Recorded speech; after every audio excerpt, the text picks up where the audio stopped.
Bonjour à toutes et à tous, bienvenue sur ce nouveau webinaire Livre Hebdo consacré aux littératures de l'imaginaire.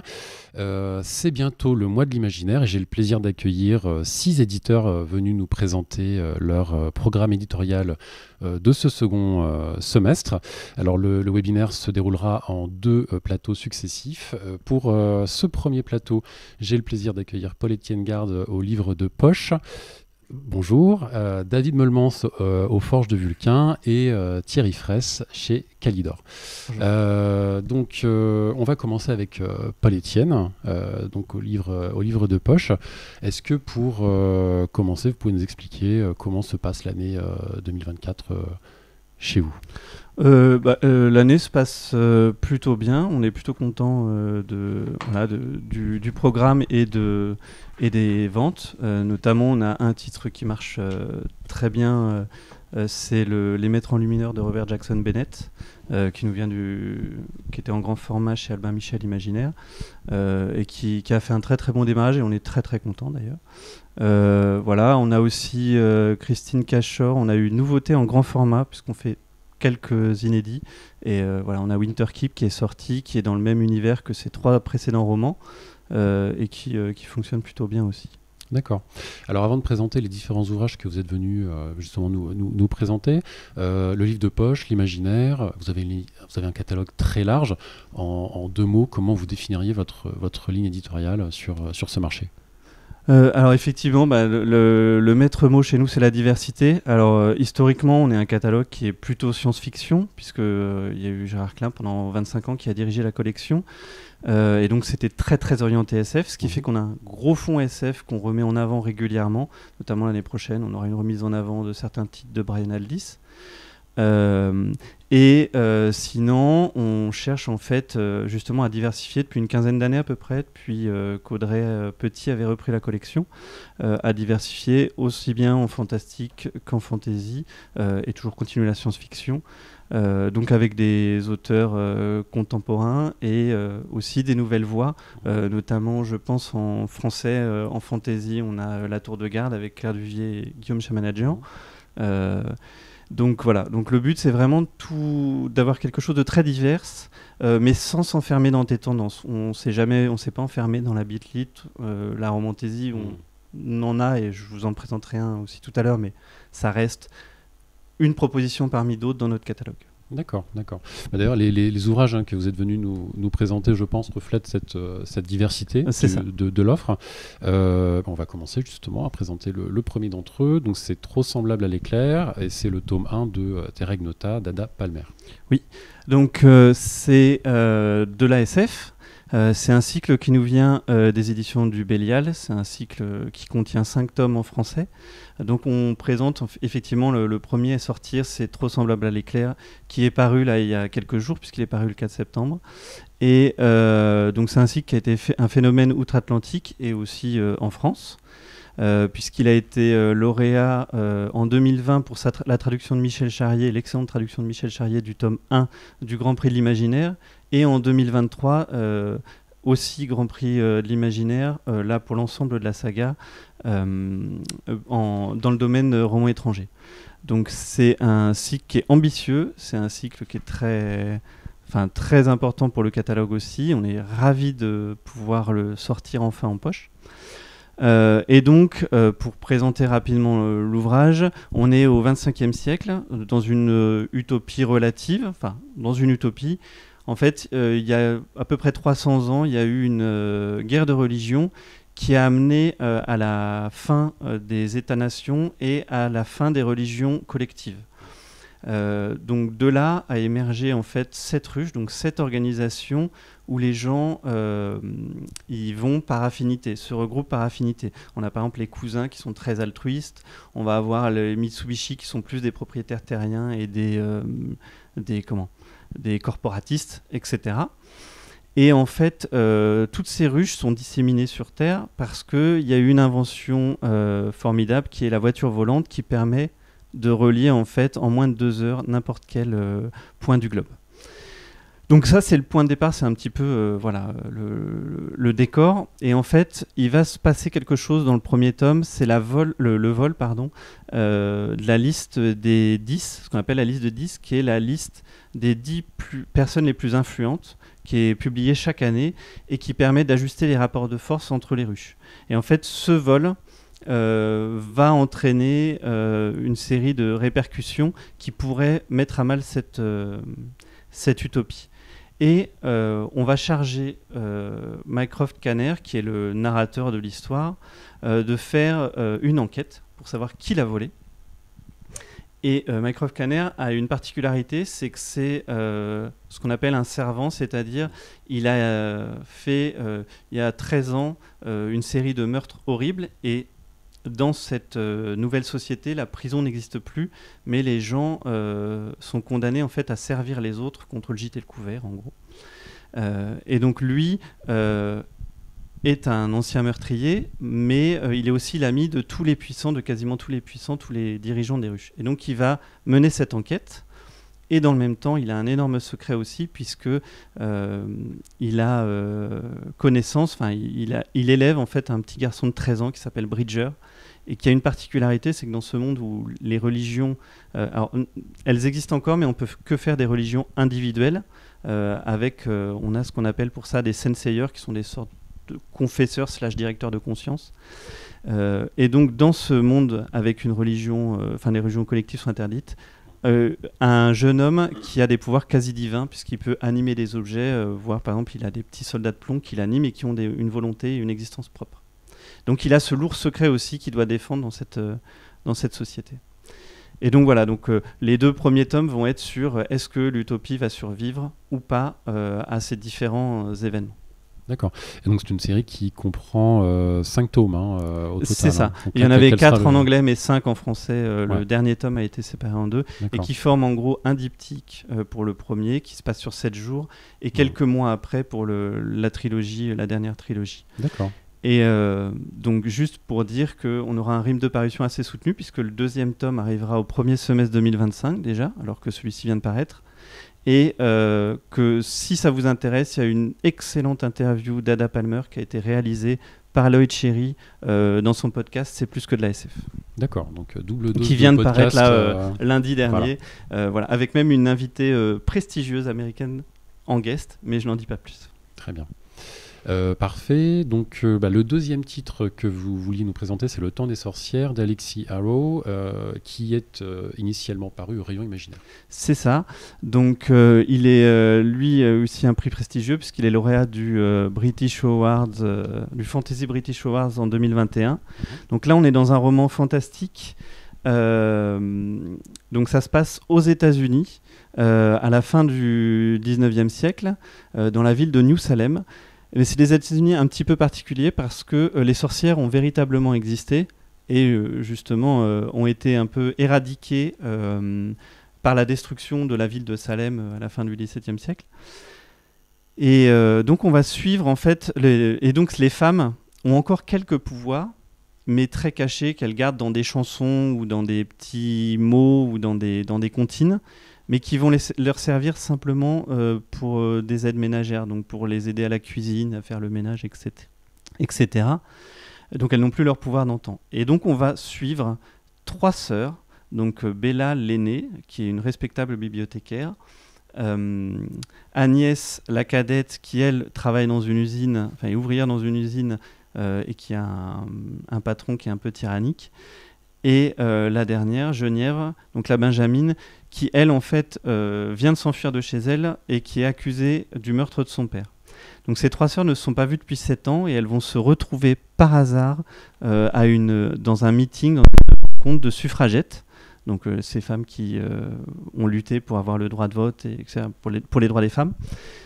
Et en fait, la Benjamine, donc Genièvre, s'est sentie trahie par ses sœurs qui sont parties il y a 7 ans. Mais elles vont devoir dépasser leur rancœur pour s'allier contre un ennemi commun, un ennemi qui vient une menace qui pèse depuis plusieurs siècles sur les femmes et les sorcières, et vont devoir retrouver les pouvoirs magiques de leurs ancêtres pour redonner en fait une place importante à la sorcellerie et aux femmes. Donc c'est un ouvrage qui revisite avec brio la figure de la sorcière, un ouvrage qui est très féministe, mais qui n'oublie pas les hommes. Les hommes ont un rôle très important aussi à jouer. C'est ce que j'ai trouvé particulièrement pertinent aussi dans cet ouvrage. D'accord, très bien. Merci. Le troisième, Les trônes trahis de Nesrine Amari. Donc là, c'était paru chez Hugo et là, il est déjà sorti, parce que c'était le 4 septembre. Oui, il est sorti le 4 septembre. Il vient de sortir, ouais. Exactement. Oui, Le Temps des sorcières sortira en octobre. Et là, Nesrine Amari, donc Les trônes trahis est sorti le 4 septembre. Donc il a été lauréat du prix Stardust qui avait été organisé par la plateforme Fixia en 2021, je crois. 2022, d'après mes notes. Voilà, c'est ça. Et donc, on va suivre en fait Phoebe d'Alcyone, qui est la princesse de Scythia, qui a un don, c'est le don de tuer par un simple baiser. Et ses parents vont se faire assassiner, et le commanditaire désigné est le jeune roi Emrys, le roi du royaume voisin, du royaume de Killan. Et donc, elle va infiltrer sa cour sous une fausse identité afin de pouvoir se venger, enfin assouvir la vengeance et venger le meurtre de ses parents. Pardon. Donc on est dans une romantaisie très efficace. Alors c'est un one shot, donc c'est-à-dire que il n'y a pas prévu d'avoir d'autres tomes derrière. On pourrait revenir dans ce royaume, mais voilà, c'est un titre qui se lit, qui est indépendant, un roman indépendant, et qui est très très efficace. C'est un enemies to lover qui est vraiment très haletant. Et on tourne les pages, on ne s'en rend pas compte. Vous avez dit le mot romantaisie, qui est un peu le genre en pleine effervescence en ce moment. Vous allez développer fortement cet aspect-là de votre catalogue, ou est-ce que ça reste... Non, comme je disais tout à l'heure, notre catalogue a toujours eu pour ambition d'être très divers et varié. Et donc, il n'est pas prévu qu'on développe plus que ça la romantaisie. On développera sur les projets ou les livres qui vont nous intéresser. Mais ce n'est pas prévu de dédier, par exemple, une collection. Nous, on a une collection qui est la collection imaginaire, qui va de Stephen King à Alix Yarrow ou à Bennett ou à Ursula Le Guin, par exemple. Donc, il n'y a aucun intérêt pour nous de développer une collection. En tout cas, aucune envie. D'accord. Alors le quatrième, c'est un peu particulier, c'est Brandon Sanderson, donc là c'est un gros morceau là, pour vous. Là. Oui, c'est un de nos auteurs phares du catalogue, voilà. C'est un auteur qu'on publie aussi en grand format, c'est quasiment un des seuls qu'on publie et en grand format et en poche. Et donc on a une belle actualité en cette fin d'année, puisque l'année dernière a été très chargée avec les romans secrets, où on a publié beaucoup de Sanderson. En début d'année, il y a eu la fin quand même de la série Fils des Brumes, Wax and Wayne, donc le quatrième tome de cette tétralogie. Et là, on va avoir le dernier tome de sa série SF qui s'appelle Skyward. Le tome s'appelle Rebelle. Donc on va être dans un final en apothéose avec des vaisseaux spatiaux, des vers géants, une équipe de pilotes qui n'ont pas froid aux yeux, qui peuvent faire penser un peu à Rogue One, enfin ce genre de choses un peu Star Wars dans l'esprit. Donc on va voir ça en grand format, donc cet inédit en grand format, Rebelle, et en même temps on passe en poche le tome 3, Cytonic. Donc ça, ce sera au mois d'octobre. Et en novembre, on va avoir une intégrale en 3 tomes qui seront des semi-poches, donc des formats un petit peu plus grands que les poches, d'Alcatraz contre les infâmes bibliothécaires. Donc chaque ouvrage contiendra 2 romans. Donc les 4 premiers romans étaient déjà sortis au livre de poche, individuellement et dans une intégrale.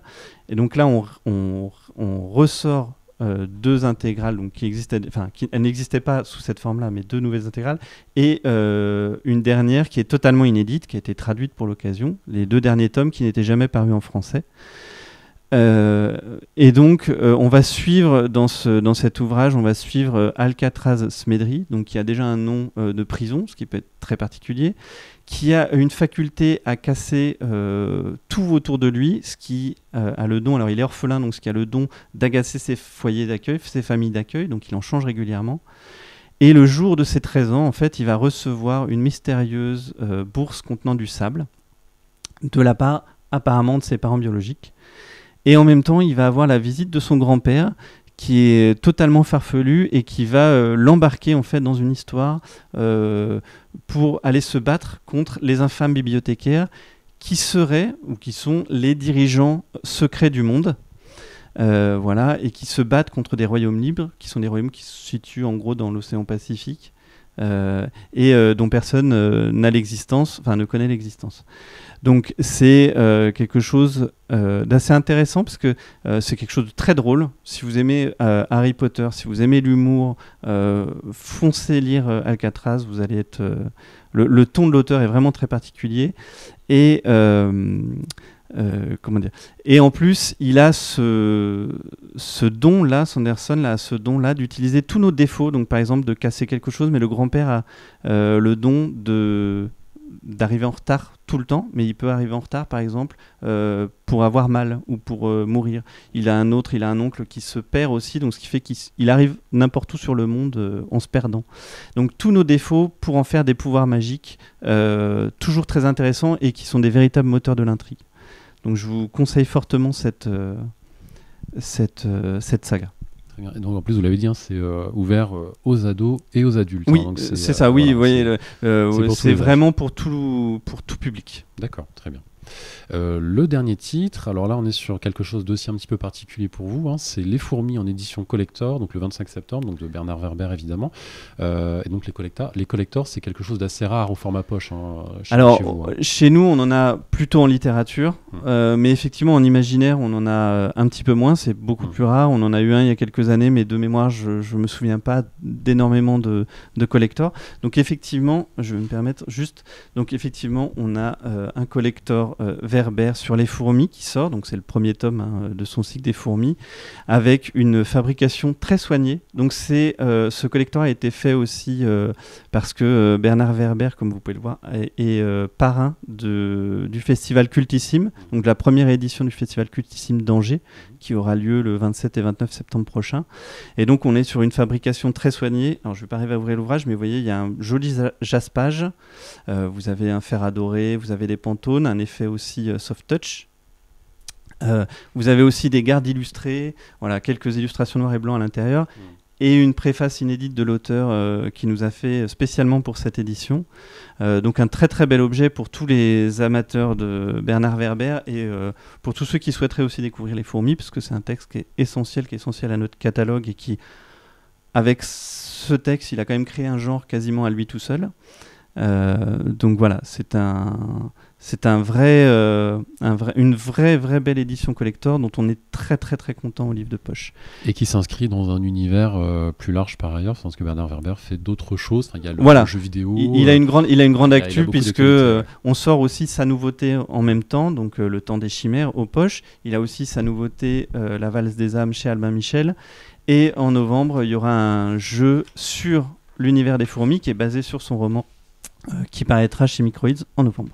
Donc une grosse actualité. Très bien. Merci beaucoup merci à vous. Pour cette présentation.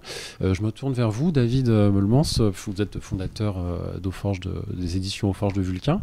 Alors, avant de présenter également votre catalogue, voilà, vous êtes un éditeur indépendant. Vous faites de la littérature blanche, de la littérature imaginaire. Vous avez vraiment ces deux genres, c'est votre identité. Comment ça s'articule finalement dans votre travail quotidien, voilà, entre la blanche et l'imaginaire? Comment on arbitre? Alors, déjà, moi, je n'utilise généralement pas le terme de littérature blanche, je parle de littérature générale, parce que c'est le terme qu'utilisent les libraires et c'est plus clair. Et aussi parce que je pense que le terme de littérature blanche a été créé initialement par des auteurs de polar, de littérature noire, pour désigner ce que eux n'étaient pas. Alors que je considère que le titre de littérature blanche, ça fait sens. Pour moi, ce qui est intéressant actuellement dans nos littératures de l'imaginaire et en littérature générale, c'est qu'au 19e siècle, jusqu'à la fin du 19e siècle, toutes les littératures étaient littérature générale et étaient mêlées d'imaginaire. Fin du 19e siècle, développement de la littérature naturaliste pour des raisons politiques, une littérature qui va parler au peuple, qui va parler de son quotidien. Et donc la littérature générale, c'était une littérature qui était une littérature finalement de la révolution, du progrès social. Et ce qu'on a vu en 150 ans, c'est que souvent, il y a une inversion qui a été faite, c'est-à-dire la littérature de l'imaginaire, c'est redevenu une sorte de littérature de la proposition, de l'imagination, de l'utopie, de la conquête. Et parfois, la littérature générale devient un peu de la littérature assise, bourgeoise, de réconfort, voilà. Et en fait, ce que j'essaye de faire aux Forges, et ce qu'essayent de faire beaucoup des auteurs avec lesquels on travaille, c'est que qu'on soit en littérature générale ou en littérature de l'imaginaire, c'est toujours de la littérature, et il faut qu'il y ait quelque chose à dire sur le monde. Et surtout, pour l'instant, je trouve que ce qu'on voit de plus en plus, c'est qu'en fait, qu'on soit en littérature générale ou en littérature de l'imaginaire, il y a un pôle divertissement, et il y a un pôle de quelque chose qui va être plus riche du point de vue des idées et de la langue. Et en fait, ce que j'essaye de faire à chaque fois, c'est que ce soit toujours de la littérature, qu'il y ait une dimension de divertissement et qu'il y ait une dimension d'ambition intellectuelle, poétique, pour que les textes restent. D'accord. Alors, pourtant, c'est pas toujours aussi simple que ça, parce que visiblement, vous me l'avez dit, on s'est déjà parlé à d'autres reprises. Vous hésitez quelquefois, c'est-à-dire un ouvrage qui aurait pu paraître dans telle catégorie, entre guillemets, va paraître dans telle autre. Donc, il n'y a pas de frontière tranchée, finalement. Mais ce que je trouve fascinant avec notre époque, c'est très longtemps, les frontières ont été très tranchées, notamment du côté des éditeurs et des libraires. En librairie, ça reste un peu tranché parce qu'il y a un problème matériel de quelle est la taille du rayon qu'on donne à chaque genre. Mais je pense qu'actuellement, notamment chez les lecteurs qui ont moins de 30 ans, il y a une hybridation qui se fait. Il y a de plus en plus de titres de littérature générale qui sont avec une dimension d'imaginaire. Ce dont on parle souvent, c'est l'Anomalie qui est devenu le plus grand Goncourt, au moins en termes de vente, et qui est un texte qui a une dimension d'imaginaire. Donc effectivement, où se fait l'arbitrage. Alors parfois, on parle très en amont avec les libraires et les bibliothécaires, et c'est eux qui vont nous aider parce qu'on leur fait lire en amont et nous disent oula, là, la dose d'imaginaire est très forte. En littérature générale, ça va être dur. Ou parfois, on va nous dire ah non, la dose est vraiment faible, mieux vaut que ça aille en littérature générale. Donc il y a un arbitrage fin à faire. Après, parfois, c'est quand on passe en poche que vraiment il y a un choix qui est fait, parce que en poche, la segmentation, je la trouve un peu plus forte qu'en grand format. Et c'est à ce moment-là où vraiment on voit ah mais en fait ce titre est vraiment un titre d'imaginaire, et les fans d'imaginaire vont se tourner vers ce titre. Je rebondis sur ce que vous dites, mais est-ce que Paul Etienne, vous avez publié en poche un ouvrage qui était catégorisé littérature générale et que vous avez considéré comme étant de l'imaginaire, par exemple alors de mémoire, moi ça ne m'est pas arrivé, je ne crois pas, mais c'est pas impossible en fait. La question effectivement se pose toujours en fait au moment du passage en poche. On peut avoir des titres qui vont être plus orientés soit vers la littérature générale, soit vers l'imaginaire, et effectivement c'est à l'éditeur poche de choisir, alors toujours en réflexion avec l'éditeur du grand format, mais savoir si effectivement ça ne vaut pas plus le coup de jouer soit en imaginaire, soit en littérature générale.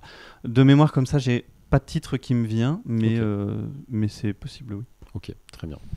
On va passer à la présentation de vos titres. Le premier, c'est Une valse pour les grotesques de Guillaume Chamanadjian, alors un auteur phare chez vous, avec Claire Duvivier, et là qui publie en solo cette fois-ci. Oui, parce que Guillaume, c'est un auteur qui a percé il y a 3 ans maintenant avec La Tour de Garde, qu'il a coécrit avec Claire. Alors Claire Duvivier et Guillaume Chamanadjian, c'est 2 personnes assez discrètes, mais auxquelles il faut quand même dire qu'ils ont gagné tous les prix de l'imaginaire, et surtout les lecteurs et lectrices leur ont fait un accueil fantastique. Et là, Guillaume arrive donc avec son premier texte solo, Une valse pour les grotesques. On va retrouver certains éléments de Guillaume, c'est-à-dire qu'il y a un appétit pour les villes, pour l'environnement, un appétit pour le roman d'aventure, mais c'est un roman où il va franchir plusieurs paliers. Il montre que ses talents sont extrêmement variés. On se retrouve en 1816, date très importante dans l'imaginaire, puisque c'est la date d'écriture de Frankenstein. On est dans les Alpes, dans une ville qui s'appelle Châtellengau, qui a un beau lac entouré de montagnes, et c'est une ville médiévale. Alors c'est une ville imaginaire, mais les gens qui sont dedans ne le savent pas, et on est dans une sorte d'univers réaliste. Et puis un jeune homme qui est médecin, Johan, un soir est mandé par une noble femme qui veut lui montrer quelque chose. Il arrive et elle lui montre son bébé, et son bébé a des cornes et des sabots, et en fait c'est un faune, ce qui est donc quelque chose qui est complètement impossible dans ce monde. Et là on va basculer dans un roman d'aventure, un roman d'éducation, un roman fantastique, un roman aussi qui a une réflexion sur la littérature. Et alors c'est un one-shot, il y a a qu'une histoire. On reviendra peut-être un jour, mais je pense pas que l'auteur ait prévu de le faire pour l'instant. Et pour moi, c'est un classique instantané. C'est-à-dire qu'à la fois, c'est du grand divertissement avec de l'aventure, des rebondissements, des personnages inoubliables. Et il y a toute cette réflexion sur la littérature. Alors bien sûr, si on se passe en 1816, on a envoyé des signaux du genre on veut rentrer en dialogue avec le Frankenstein de Mary Shelley, avec le vampire de Polidori. Et voilà, c'est fantastique. Et le lancement sera en avant-première au festival Cultissime à Angers, dont parlait Paul Etienne. D'accord, donc c'est un ouvrage déjà culte pour vous. Pour moi, oui, parce que c'est rentré en résonance avec tellement d'autres lectures, sauf que il y a ce premier niveau d'aventure qui fait que pour certains lecteurs-lectrices, ça sera peut-être leur premier roman d'imaginaire. Et au lieu, c'est-à-dire il faut pas avoir lu Frankenstein pour lire Guillaume Chanajan, mais il y a des gens, ils vont lire Guillaume Chanajan et grâce à lui, ils iront sur Frankenstein un jour ou l'autre et sur plein d'autres textes. D'accord. Donc Guillaume Chanajan, une nouvelle porte d'entrée finalement pour oui, je pense que c'est ce qui est intéressant dans l'imaginaire, c'est qu'on a à la fois des lecteurs-lectrices qui sont très lettrés parfois, c'est-à-dire ils ont toute une mémoire de l'imaginaire, ils ont lu leurs classiques, mais il faut en parallèle toujours se dire que le roman d'imaginaire qu'on est en train d'éditer, qu'on est en train d'écrire pour certains, doit être un roman qui est le premier roman adulte que liront certaines personnes. Et donc, il faut avoir l'élégance de savoir raconter une histoire, savoir créer des personnages. Et voilà, et c'est ce que fait Guillaume. Je pense que Guillaume, c'est un héritier d'Alexandre Dumas. C'est quelque chose... Alors, c'est pas moi qui l'ai dit, ça a été... au sujet de La Tour de Garde, ça a souvent été dit que c'est un héros qui... Enfin, c'est un romancier. C'est mon héros personnel, mais c'est surtout un romancier. C'est un romancier qui sait créer des héros qui s'accrochent enfin, qui grimpent sur les murs, qui sautent dans tous les sens, et voilà. Et d'ailleurs, donc La Tour de Garde, qui est une double trilogie, donc de Guillaume Chanajan et Claire Duvivier, c'est une saga qui continue à faire vivre votre fond, qui est vraiment importante aujourd'hui dans. Oui, alors on a encore beaucoup d'invitations là à l'automne sur La Tour de Garde, on en aura l'an prochain, et on prépare des éditions collector de La Tour de Garde pour fin 2025, donc c'est pas pour tout de suite. Il y a le remarquable travail qu'a fait le livre de poche, en conservant notamment les couvertures d'Elena Vieillard, parce que c'est des couvertures qui forment une grande fresque, que ce soit en grand format ou en poche. Et en fait, je pense que ce qui s'est passé avec La Tour de Garde, c'est que nos genres d'imaginaire sont souvent des genres où on lorgne vers nos grands anciens, qui sont des auteurs britanniques ou américains. Et pour renouveler les genres de l'imaginaire, parfois, il faut essayer d'écrire sur ce qu'on a en propre. Et d'une certaine façon, la fantaisie de Claire Duvivier et Guillaume Chanajan, c'est une fantaisie qui a une dimension très continentale ou française. Et je disais que les gens qui vont lire le nouveau Guillaume Chanajan vont aussi retrouver certains aspects de l'œuvre de Guillaume qu'ils connaissent, sa fascination pour les villes, et parce que la ville, c'est un environnement anthropologique qui est très révélateur de ce que vont être les personnes et les intrigues dans un monde. Châtellerault, c'est pas la même chose que Gémina, et c'est pas la même chose qu'une ville américaine, ou c'est pas la même chose que la comté de Tolkien. Et je pense que parmi les multiples facteurs qui expliquent que La Tour de Garde ait rencontré son public, il y a cette dimension de sincérité et d'originalité, simplement en essayant d'ancrer la fantaisie dans le monde, et pas dans une référence littéraire. Très bien, merci beaucoup pour cette première présentation. Le deuxième titre, c'est Le Paradoxe de la Lumière de Francis Guèvremont, à paraître le 27 septembre. Oui, alors c'est un premier roman, et Francis Guèvremont, c'est en fait l'auteur le plus lu des Forges, mais il n'a pas encore rien publié quoi que ce soit, sauf qu'en fait, c'est notre traducteur principal de l'anglais, donc c'est le traducteur de Luke Reinhardt, de Rivers Solomon, de Sue Rainsford, qui sont des auteurices d'imaginaire, et Francis, c'est un franco-québécois qui vit en France depuis quelques années, et on s'était rendu compte, lui et moi, qu'on avait une passion commune pour la science-fiction, et depuis un certain temps, il écrivait, et ce qui le fascinait dans la science-fiction, c'est souvent que dans les romans de science-fiction, on est déjà dans le monde lointain, après la révolution scientifique, l'innovation, ou la fin du monde, et ce qui l'intéressait, c'est vraiment la transition, et donc c'est une sorte de roman de révolution scientifique. C'est un couple de retraités, ils vivent à la campagne, dans l'est de la France. Ils déjeunent ensemble, puis après la femme part dans son labo au fond du jardin. On reste sur le mari, il y a une énorme explosion, le mari sort de la maison et le laboratoire n'est plus là, sa femme n'est plus là. et commence une sorte d'enquête, d'aventure pour savoir ce qui s'est passé. Et en fait, elle travaillait sur une invention qui va révolutionner l'histoire de l'humanité, une invention qui est fondamentale dans beaucoup de romans de science-fiction, mais on ne sait jamais comment elle arrive. Voilà. Et là, on est vraiment sur un roman de l'invention. C'est court, c'est éloquent, il a une capacité à créer des personnages c'est très loin de Guillaume Chamadjian en termes d'écriture, mais c'est tout l'intérêt d'essayer d'avoir un catalogue varié d'un point de vue littéraire.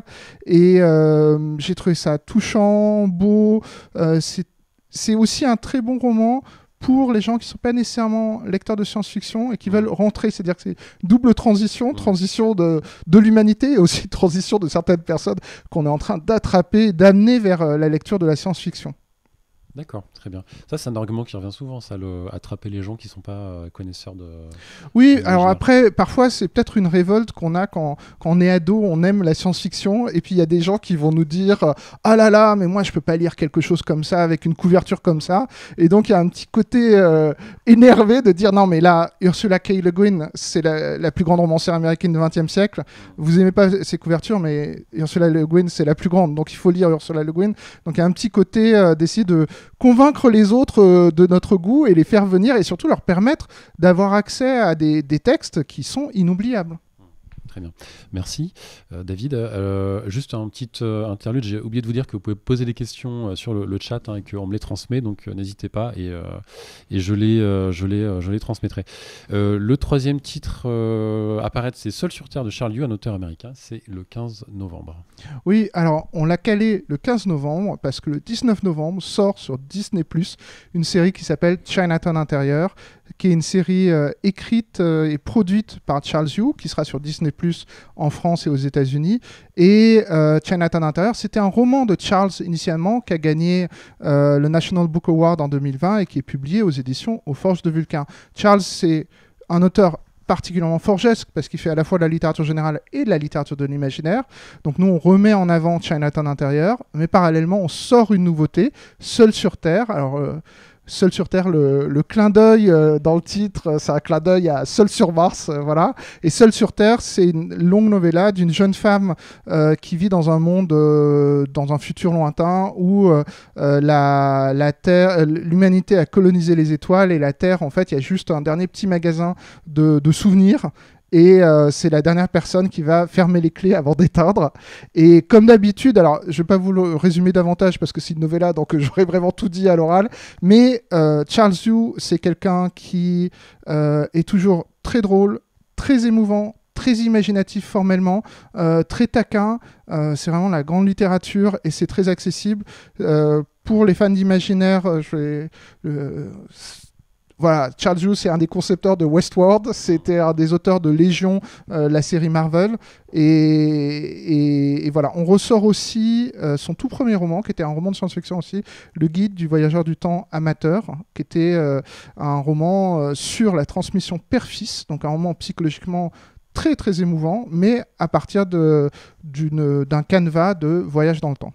Très bien, donc c'est vraiment l'année Charles Yu aux Forges. C'est Charles Yu, on a l'intégrale de son œuvre, et même en publiant cette novella qui aux États-Unis avait été initialement publiée uniquement en numérique, on est le pays où il y a le plus de titres de Charles Yu en circulation. Voilà. D'accord, très bien. Le dernier, alors ensuite vous vouliez conclure avec la trilogie baryonique de Pierre Aufaste. Donc là c'est une trilogie que vous avez commencé à publier l'an dernier et ça s'est plutôt bien passé. Ça s'est très bien passé. Alors Pierre Aufaste, c'était un auteur qui était déjà très établi en littérature générale, qui a commencé en fait les 10 ans du début de son œuvre, qui était aux éditions Alma. Puis il a rejoint les éditions Forges de Vulcain en 2020 avec 2 romans de littérature générale. Et puis là, il vient de conclure une trilogie de science-fiction. Alors, c'est une trilogie de hard SF, où en 2173, après l'effondrement écologique, l'effondrement démographique, l'humanité reprend un peu espoir dans sa capacité à survivre et à voyager à travers l'univers. Et c'est à la fois un roman d'aventure qui a un petit côté pulp par moment, et puis Pierre Aufaste, il est ingénieur de formation, c'est quelqu'un qui est un grand pédagogue et un grand passionné des sciences et il sait expliquer plein de choses très complexes de manière très cocasse et donc il renoue en fait avec certains aspects de la science-fiction de l'âge d'or des années 40, 50, 60 parce que ses lectures de prédilection en science-fiction c'est Asimov, Arthur C. Clarke et donc on se retrouve dans un mélange qui moi c'est vraiment le plaisir d'éditer ce type de texte et c'est la raison d'être des Forges de Vulcain.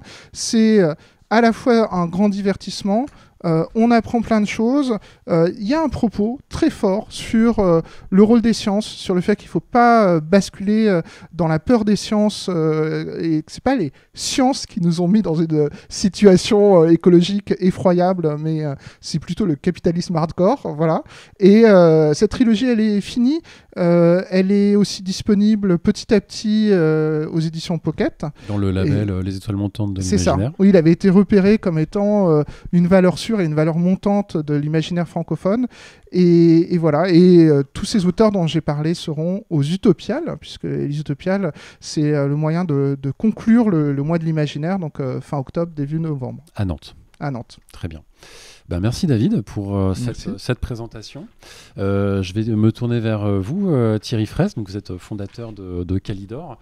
Alors Calidor, c'est une petite maison d'édition. Vous êtes spécialisé, vous avez un positionnement éditorial très particulier. Vous faites des titres de l'âge d'or de la fantasy. Comment vous est venue l'idée de développer cette offre éditoriale et comment travaillez-vous ? Cette idée m'est venue quand j'étais en études à la Sorbonne. À ce moment-là, on étudiait énormément les influences des auteurs de littérature générale. Et je me suis rendu compte en étudiant et en proposant cette façon de voir les choses à la littérature de l'imaginaire et plus particulièrement à la fantasy, qu'on ne s'intéressait plus tellement, ou pas tellement en tout cas en France, aux influences qu'avaient pu avoir les maîtres de la fantasy d'aujourd'hui, que sont Tolkien et autres auteurs de cet acabit.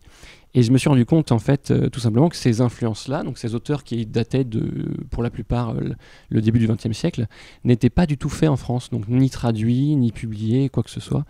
Ou alors de façon très informelle dans des petites maisons d'édition qui ne les rassemblaient pas vraiment sous forme de collection. Donc m'est venue l'idée, plutôt que de publier de la nouveauté, ce que font très bien mes collègues par ailleurs, de regarder un peu en arrière et de me dire pourquoi ces classiques-là, qui sont des classiques outre-Manche, outre-Atlantique, pourquoi ces classiques ne sont plus faits du tout ou pas faits du tout en français. Et je me suis demandé si c'était tout simplement un défaut d'écriture ou une qualité un peu datée de cette prose-là. Et en fait, pas du tout. J'y ai vu au contraire une richesse très importante pour moi, qui est celle de l'absence de l'influence de Tolkien par ses auteurs, puisque Tolkien n'est arrivé en fantasy qu'avec le Hobbit en 37, puis le Seigneur des Anneaux en 54-55. Ce que vous disiez finalement, c'est qu'il y a un avant et un après Tolkien. Ah, tout à fait, Tolkien a un petit peu finalement écrasé. Bien malgré lui, il a complètement écrasé toute la littérature de l'imaginaire précédente. Et je dis bien malgré lui parce que lui, justement, il se disait influencé par cette littérature. Il a lu les grands auteurs de cette littérature-là. Il a été très inspiré par eux. Et en fait, j'ai pu regrouper, donc à partir de 2015, au sein de cette collection de l'âge d'or de la fantasy, plusieurs auteurs qui se démarquaient vraiment, donc manifestement, majoritairement, évidemment, d'anglophones, mais qui se démarquaient vraiment au sein de cette littérature-là. Et donc tout l'enjeu et toute l'idée de l'âge d'or de la fantasy a été de les regrouper au sein d'un même label et de les proposer dans des versions traduites de façon moderne, illustrées également, pour avoir ce regard un peu neuf aussi à travers les illustrations sur ces textes-là. Et alors depuis 2021, vous avez intégré le collectif Anne Carrière et ça vous a permis aussi de monter en puissance progressivement. Oui, tout à fait. Je pense qu'en fait, à partir du moment où j'ai passé cette porte-là, je suis entré dans le grand bain éditorial, je me suis vraiment professionnalisé. Ma diffusion-distribution, qui à l'origine était autodistribuée, autodiffusée, j'étais passé par un petit diffuseur-distributeur entre-temps, évidemment. Mais là, c'était vraiment une porte sur l'ouverture vraiment francophone complètement, donc aussi bien en Suisse, en Belgique, au Québec, de l'imaginaire, ce qui m'a permis d'augmenter les tirages et justement de viser beaucoup plus de lecteurs. Donc des lecteurs aussi bien qui sont aficionados de librairies ou de bibliothèques et de tirer un peu plus large tout simplement. Et alors, ce qui vous caractérise aussi, c'est vous avez différentes collections et des fabrications particulièrement soignées, avec des effets visuels sur les couvertures.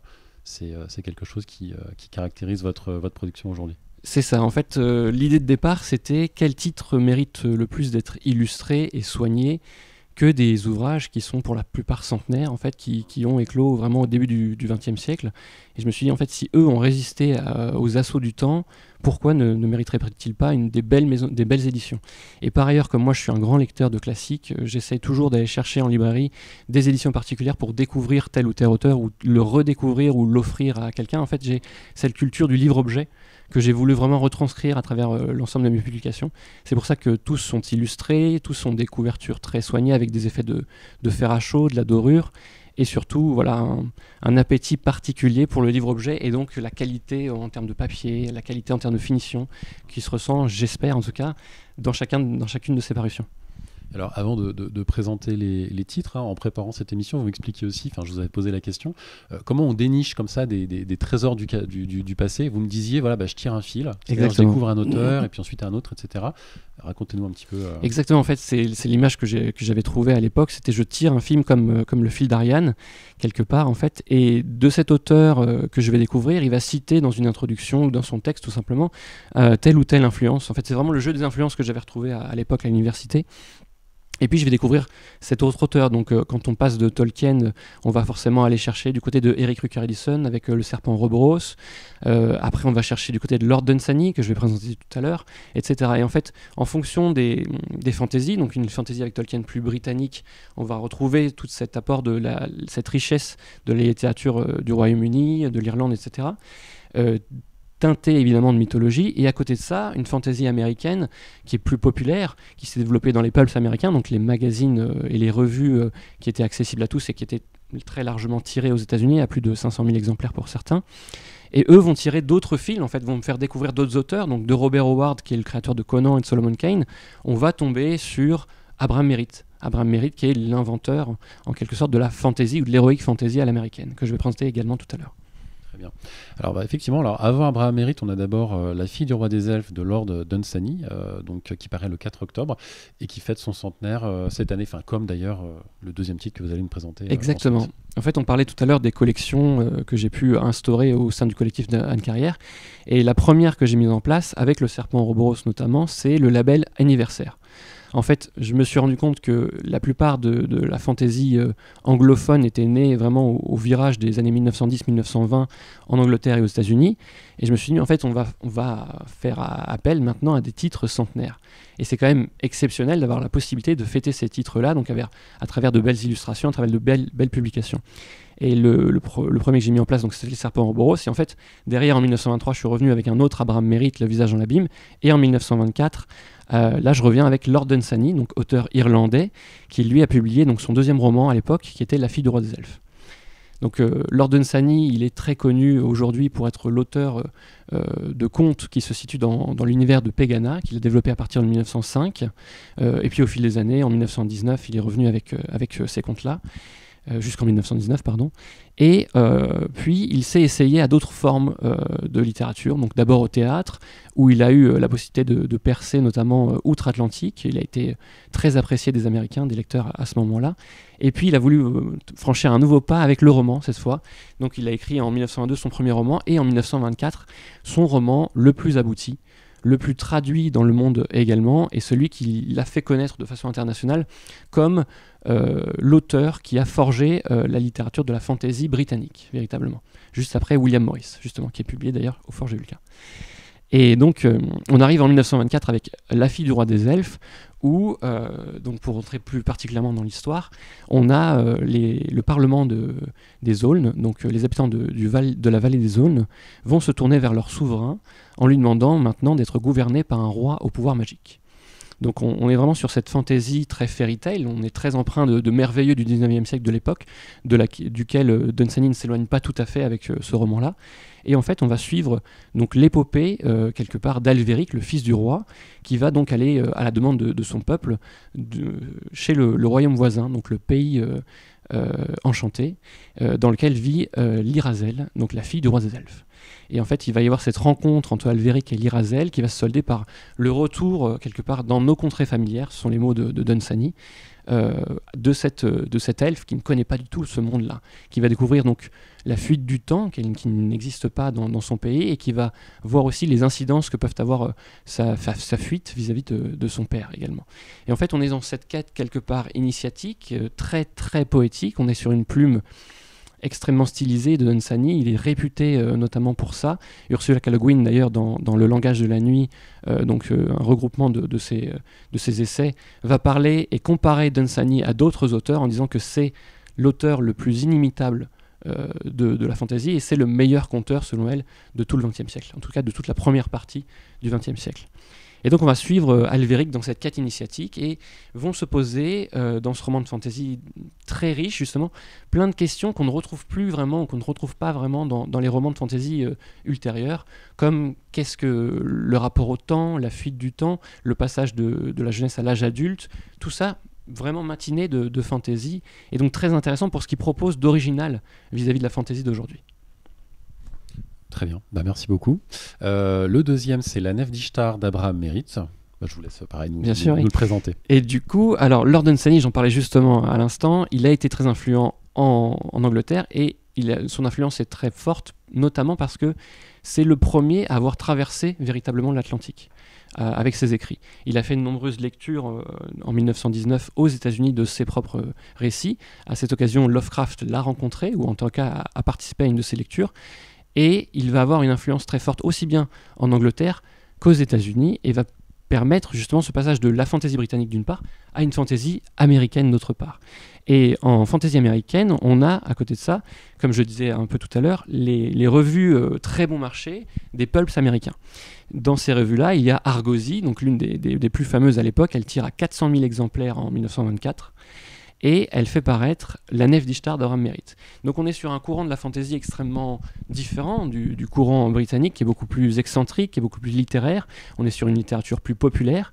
Et en fait, en 1924, Abraham Merritt va tout simplement donner naissance à ce qu'on appellera bien plus tard, pour les écrits de Robert Howard, donc l'auteur de Conan, ce qu'on appelle la Sword and Sorcery. Et ce qu'en français, on connaîtra sous le nom de Heroic Fantasy, tout simplement. Et donc on a affaire en 1924 à La Nef d'Ishtar. Donc dans La Nef d'Ishtar, c'est un archéologue qui sort tout juste de la Grande Guerre, qui reçoit un monolithe gravé de runes babyloniens, donc d'écriture cunéiforme, dans lequel il va trouver la maquette, donc reproduite d'un navire de Babylone. Et en fait, à partir du moment où il va découvrir ce navire, il va être happé hors du temps, quelques 6000 ans en arrière, et il va se retrouver sur ce même navire, dans un monde complètement inventé. Donc le monde des dieux, le monde de la déesse Ishtar, du dieu Nergal, qui se livre une guerre fratricide au milieu donc, de ce navire. Et en fait, il va prendre part à cette guerre, il va être tour à tour esclave, et il va essayer justement de s'en sortir tout simplement. Et on a affaire là donc à une fantaisie très, très aventureuse, avec un personnage beaucoup plus archétypal aujourd'hui, mais qui se dégage d'une certaine originalité dans son ton, dans sa poésie également, puisque Abraham Merritt était très très connu pour sa prose qui était très particulière. En fait, il était adulé par Lovecraft, qui le voyait comme l'une de ses principales influences, également par Clark Ashton Smith, qui est l'auteur de Zotique, d'Hyperborée et d'Averrogne. Et en fait, on a donc cette aventure-là, qui est proposée par Abraham Merritt, dans un contexte qui est dénué complètement de science-fiction. Donc, alors que d'habitude, Abraham Merritt a toujours cette volonté de démystifier quelque part le mythe qu'il met en place dans ses romans, et là, on est vraiment dans une fantaisie pure et dure. Et c'est la première fois qu'intervient cette fantaisie aux États-Unis. Et donc ces deux titres, aussi bien La fille du roi des elfes que Abraham Merritt, fêtent leur centenaire cette année.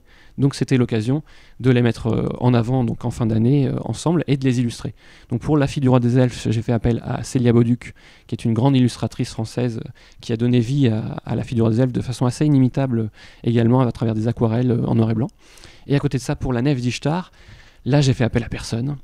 Tout simplement parce qu'il y a le plus grand illustrateur des pulps américains du début du XXe siècle, qui est Virgil Finlay, qui avait déjà illustré La Nef d'Ishtar d'une douzaine d'illustrations pour l'époque. Que vous avez reprise. Qu'on a évidemment reprise. En fait, il livre là le meilleur travail de sa carrière, de façon posthume par rapport à la date de mort de Merritt, parce que Merritt est mort en 1943 et lui, il va illustrer le titre en 1948 et en 1949. Et c'est les plus belles illustrations de sa carrière. Donc on les a reproduites dans leur intégralité dans cet ouvrage pour la première fois au monde, en fait, puisque ça n'a jamais été fait aux États-Unis. Ok, d'accord. La transition est facile avec votre dernier ouvrage, parce que là c'est aussi un très bel ouvrage illustré. C'est une édition de luxe de Dracula, donc de Bram Stoker évidemment, donc avec une préface inédite de Stephen King et 30 aquarelles de Christian Kennel. Exactement. En fait, dans justement le nombre de collections que j'ai pu créer au sein du label d'Anne Carrière, j'ai pu mettre en place également la collection qui s'appelle Collector aujourd'hui.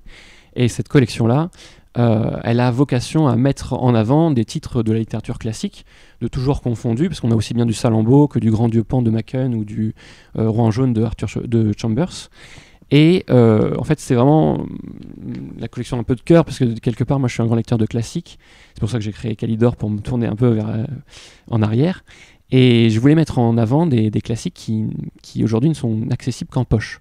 Donc une accessibilité qui est évidemment très importante pour la diffusion de cette littérature, mais qui, pour des lecteurs comme moi qui s'intéressent aux objets, manquait de quelque chose. Et du coup, je m'intéressais vraiment aux livres-objets et à la qualité que peuvent proposer les illustrations au sein des livres.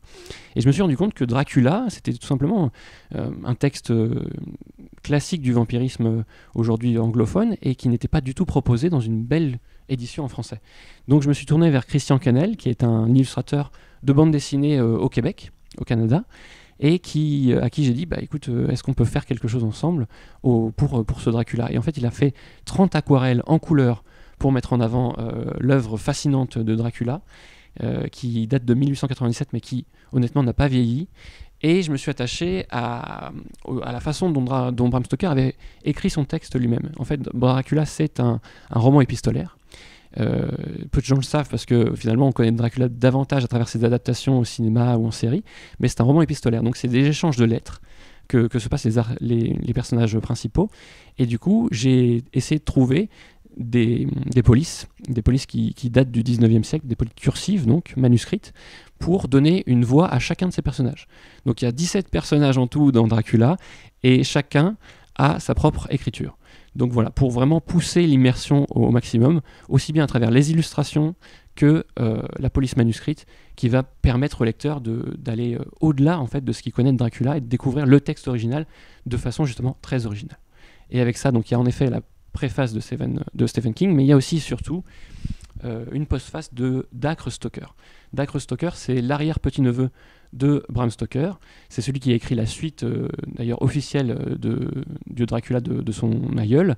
Mais c'est aussi un grand spécialiste de l'œuvre de son aïeul. Il a eu accès au manuscrit original, et il a pu faire énormément de recherches sur ce manuscrit. Et en fait, il écrit une postface très importante pour remettre non seulement Dracula dans son contexte, mais aussi définir quelles ont été les attentes, les enjeux de Bram Stoker à cette époque-là, et qu'est-ce qu'il a voulu faire. Donc voilà, une postface qui est inédite également, et qui va retracer un peu toute l'épopée de Bram Stoker, et toute l'épopée de ce titre à travers les âges. Très bien, merci beaucoup Thierry Fraisse. Merci à vous. Merci à tous les trois, c'est la fin de ce premier plateau. Ne bougez pas, nous allons retrouver tout à l'heure Claire Renaud, enfin tout de suite, vraiment dans quelques minutes, ne bougez pas, Claire Renaud-Deslandes de Brajlon, Anne Paris d'Eldercraft et Angélique Romain de Bookmark. Je vous dis à tout de suite.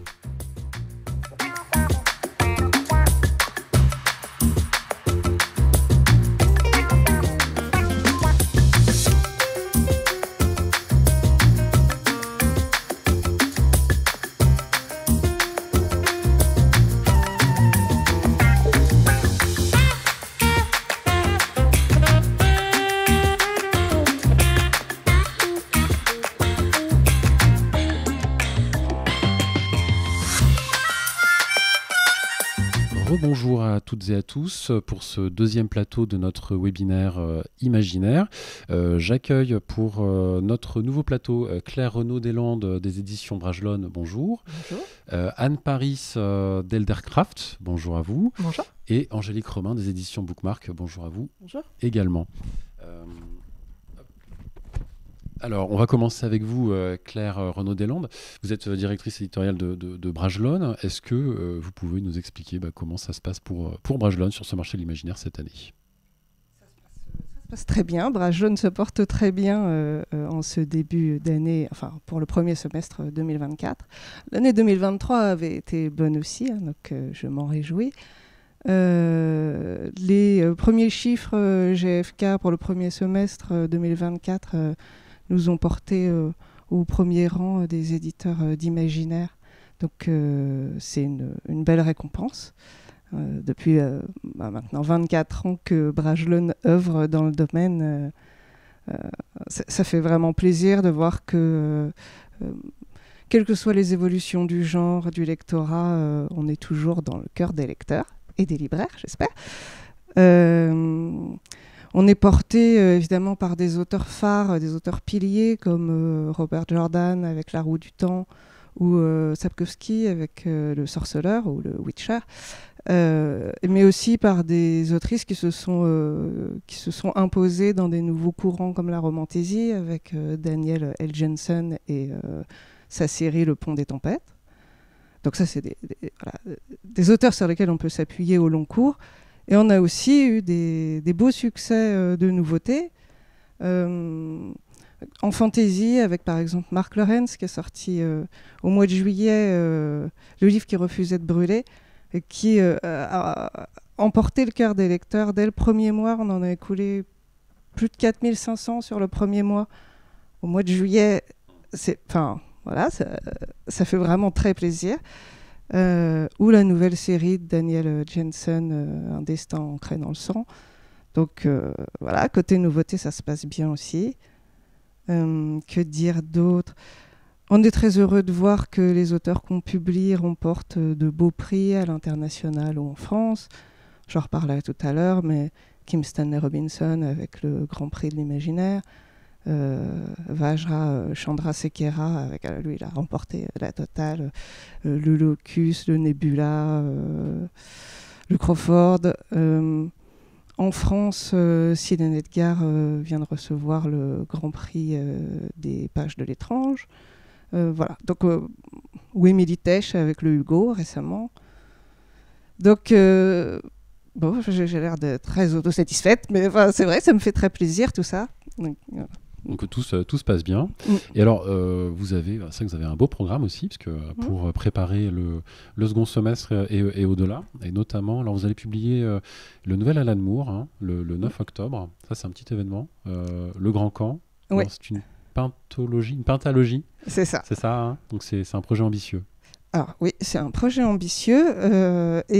Donc ce premier volume de la série qui s'appelle Long London est étonnamment très lisible, je dirais. Enfin, avec Alan Moore, je sais que les lecteurs peuvent s'inquiéter d'un certain hermétisme. C'est pas le cas du tout. C'est vraiment une série qui peut...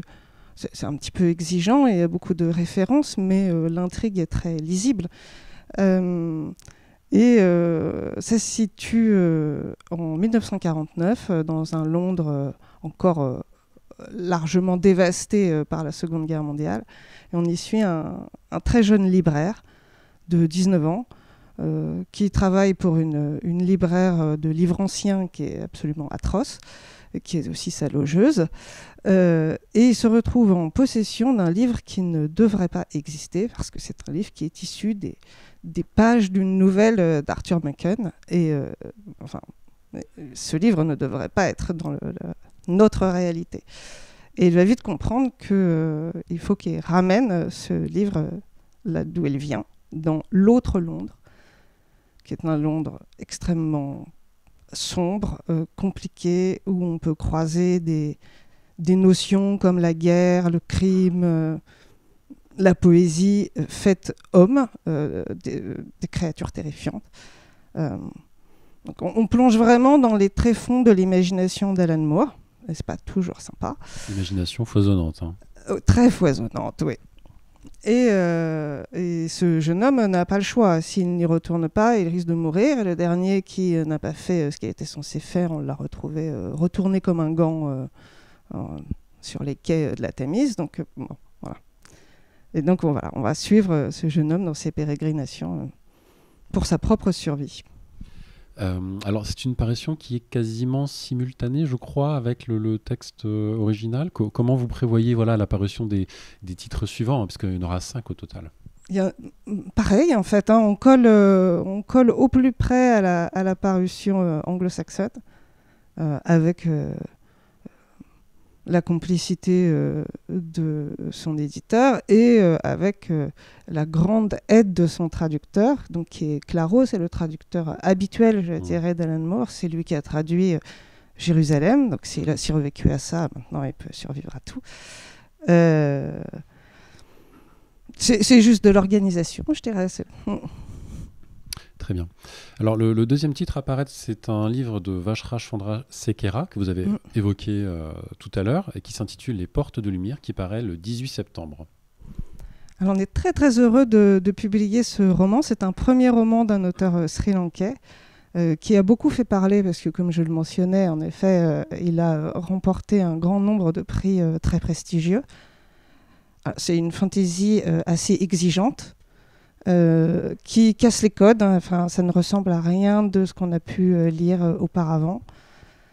Je ne vais pas trop vous en dire sur le pitch lui-même, enfin, je vais en dire un petit peu, mais, parce que je crois que le plaisir de cette lecture réside vraiment dans la découverte de cet univers tout à fait hors norme. C'est une fantaisie qui met au premier plan des enjeux politiques et religieux, et qui s'ouvre sur le récit d'un gamin qui nous explique que sa mère l'a séparé de son ombre à sa naissance et l'a élevé à la dure, de façon à faire de lui le parfait assassin, afin qu'il tue son propre père, que lui-même n'a jamais connu. Et ce père est un genre de mystique qui est connu pour ouvrir des portes de lumière qui mènent vers d'autres réalités. Et à 13 ans, il n'en peut plus, il se sauve, il échappe à ce destin, et on le retrouve à l'âge adulte dans une mégalopole qui est née de conflits de casques, de guerres de religion, d'épidémies de virus. Enfin, c'est vraiment une ville très cinématographique, très sombre, très violente, où le pouvoir religieux dominant est... à la recherche d'une espèce de pureté raciale qui est évidemment très critiquée, dans un contexte d'émeute, etc. Et donc, ce héros est à la recherche de qui il est vraiment. Et dans cette ville, il y a plein de portes de lumière, donc les portes de lumière que son père est en mesure d'ouvrir. Et on ne sait pas ce que sont ces portes. Parfois, elles s'ouvrent. Et on ne sait pas vers quoi elles mènent. Il y a un blizzard qui souffle à travers les portes. Parfois, elles se ferment et ne se rouvrent jamais. Enfin, voilà. Donc, il y a un parcours initiatique, il y a une réflexion sur l'écriture de l'histoire, sur la violence avec laquelle l'histoire est parfois écrite. Voilà, j'en dirai pas plus. Mais... Alors, je ne sais pas si c'est le premier auteur sri-lankais que vous publiez, mais est-ce qu'on sent peut-être une influence un univers par le fait que l'auteur est sri-lankais ou pas?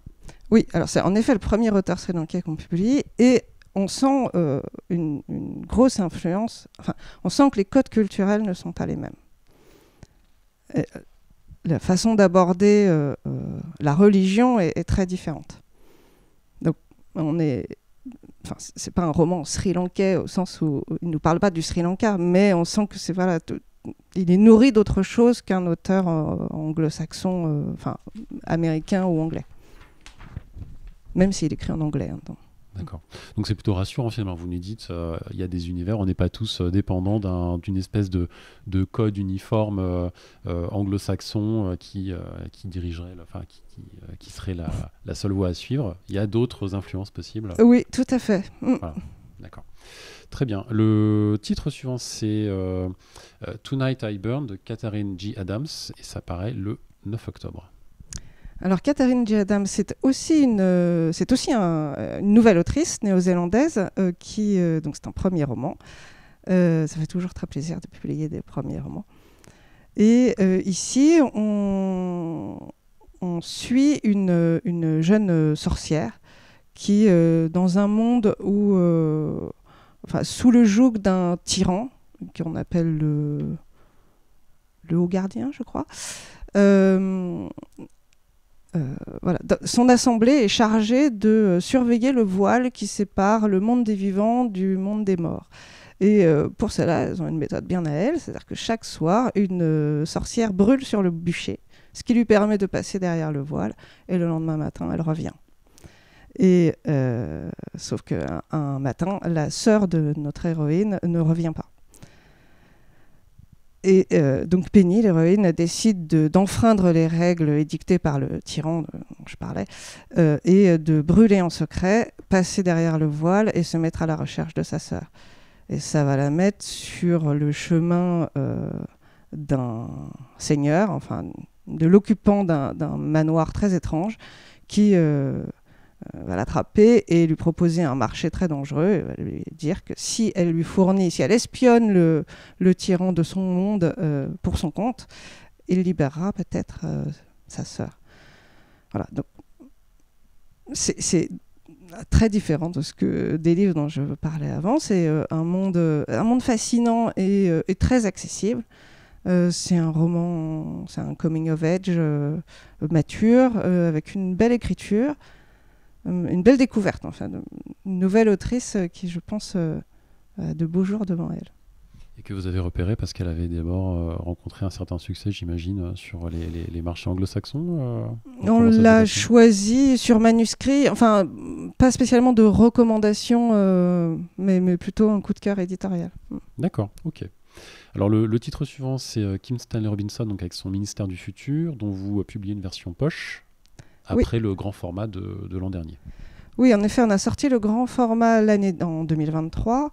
Depuis, ce roman a reçu le Grand Prix de l'Imaginaire, ce qui m'a fait très plaisir. C'est un roman qui a été encensé par la critique internationale et recommandé par toute la presse, que ce soit généraliste comme spécialisée. Il a, je pense, une audience qui va largement au-delà des frontières du lectorat d'imaginaire. Dans la liste de lecture de Barack Obama ou cité par Piketty, enfin, vous voyez, c'est quand même assez vaste. Et il est aussi unanimement célébré parce qu'il s'attaque au sujet du dérèglement climatique. Et il le fait d'une manière très intelligente parce que, évidemment, c'est terrifiant. Hein, ça s'ouvre sur une scène de canicule meurtrière en Inde qui résonne beaucoup avec ce qu'on a pu voir ces dernières années et elle est glaçante. Mais c'est pas du tout un roman déprimant. Enfin, c'est un roman qui pousse à l'action et qui nous donne envie, et qui, sans être candide, nous dit qu'il y a peut-être un petit peu d'espoir. Donc voilà, c'est d'une certaine manière un peu réjouissant. On se dit qu'on peut faire quelque chose. Et en accord avec l'auteur, enfin, je dirais même sur une impulsion conjointe, on a décidé de reverser 1 € pour chaque ouvrage vendu au réseau Action Climat France, qui est le réseau qui fédère toutes les associations qui sont engagées dans la lutte contre le réchauffement climatique. Donc, bon, en plus, on se dit que voilà, nous aussi, on peut faire quelque chose et on s'y met. Alors, ce roman-là, en plus, donc c'est de la science-fiction. C'est un genre que vous publiez assez peu chez Brajlon. C'est pas votre spécialité, parce que là, c'était vraiment Kim Stanley Robinson, qui est un auteur particulier pour vous. Oui, alors Kim Stanley Robinson, on a beaucoup de ses ouvrages au catalogue, donc c'est un auteur qu'on suivait.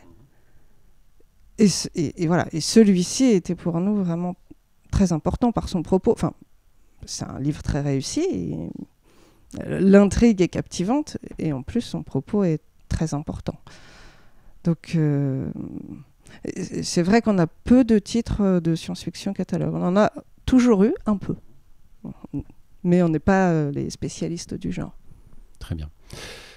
Et on va conclure en ce qui vous concerne avec Bride d'Ali Hazelwood, qui paraît le 18 septembre. Alors, c'est dans un tout autre genre. Oui. Ali Hazelwood, c'est une autrice qu'on publie dans notre label Hauteville, donc de littérature générale ou de comédie romantique. Et c'est une autrice phare de la comédie romantique. C'est un best-seller à l'international. Chez Hauteville, on a vendu plus de 225 000 exemplaires de ses ouvrages. Déjà en comédie romantique, c'est quelqu'un qui répond aux exigences du genre et qui arrive toujours à twister un petit peu pour apporter quelque chose en plus. Et là, elle s'attaque, c'est une grande amatrice d'imaginaire, par ailleurs, dans ses goûts personnels, et elle s'attaque à la romance paranormale ou à la beat lit en y insufflant tout ce qu'elle sait faire en comédie romantique. Donc c'est un mélange qui marche très très bien. Et puis elle a toujours cette manière un peu astucieuse et intelligente en fait d'utiliser les tropes du genre. Enfin, donc on retrouve toutes les créatures de l'urban fantasy, en l'occurrence des vampires et des loups-garous, mais aussi un mariage arrangé, une romance enemies to lovers, des scènes sexy, enfin voilà, et fait avec beaucoup d'audace et d'intelligence. Voilà. Que vous dire de plus, c'est très très bien. Très bien. Merci beaucoup Claire Renaud-Deslandes. Merci. Je tourne mes petites pages, voilà, et je me tourne vers Anne Paris chez Eldercraft. Est-ce que vous pouvez présenter votre maison, sachant que vous avez une petite particularité, c'est que vous venez de l'univers du jeu de rôle.